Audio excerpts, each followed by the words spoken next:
చంద్రబాబు నాయుడు గారికి కుల రాజకీయాలు ఆడడం చాలా నేర్పరి. గతంలో కూడా ఇదే చంద్రబాబు నాయుడు గారు ఎస్సీ వర్గీకరణలో ఇదే చేశాడు. ఎన్నికలకు ముందు చేస్తాడు, అలా ఎస్సీ వర్గీకరణలో లేకపోతే కాపులను బీసీలోకి చేర్చడమను. ఆ తర్వాత ఎవరో ఒకరు ఖచ్చితంగా కోర్టు పోయేట్టుగా కూడా చేస్తాడు. చేసేసి కోర్టుల్లో కేసు ఓడిపోయేట్టుగా కూడా చేస్తాడు. చేసేసి నేను చేశాను, కోర్టులు క్యాన్సిల్ చేశాను, నేను కాదు బాధ్యుని అనడం చంద్రబాబు నాయుడు గారి కొత్త కాదు. మీరు కానీ, మీ మంత్రులు కానీ, మీ ఎమ్మెల్యేలు కానీ, మీకున్న భూములు హైదరాబాద్లో కానీ విజయవాడలో కానీ ఇదే పర్సంటేజీలకు, ఇదే రైతుల దగ్గర నుంచి మీరు లాక్కుంటా ఉన్న ఇదే పర్సంటేజీలకు మీరు అదే రైతులకు ఇస్తారా అని అడుగుతా ఉన్నా.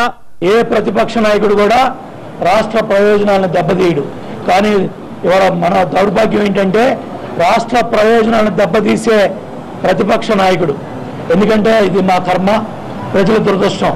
ఎందుకంటే 11 సిబిఐ కేసుల్లో 420 కేసుల్లో A1 నిందితుడిగా ఉన్న వైఎస్ జగన్మోహన్ రెడ్డికి సమాధానాలు చెప్పే పరిస్థితి మాకొచ్చింది, వినే పరిస్థితి ప్రజలకు వచ్చింది. అయినా సరే సమాధానం చెప్పే సత్తా ఉంది, ధైర్యం ఉంది, నిజాయితీ ఉంది. మా నిజాయితీ, మా ధైర్యం, ప్రజలు ఇచ్చిన అధికారం, మాకు విశ్వాసం, ప్రజల నమ్మకం, విశ్వాసం మా మీద ఉంది. డెఫినెట్గా ఈ ప్రశ్నలన్నిటి కూడా సమాధానం చెప్తాం. వైఎస్ జగన్మోహన్ రెడ్డి, నీకు దమ్ము ధైర్యం ఉంటే నీ ఓదార్పు యాత్ర పట్టిసీమ కాదు, పులివెందుల్లో ప్రారంభం చేయి.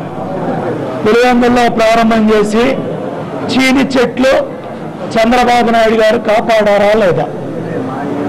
పులివెందుల నియోజకవర్గంలో, కడప జిల్లాలో ఇంత కరువు పరిస్థితుల్లో చీని చెట్లు కాపాడారా లేదా?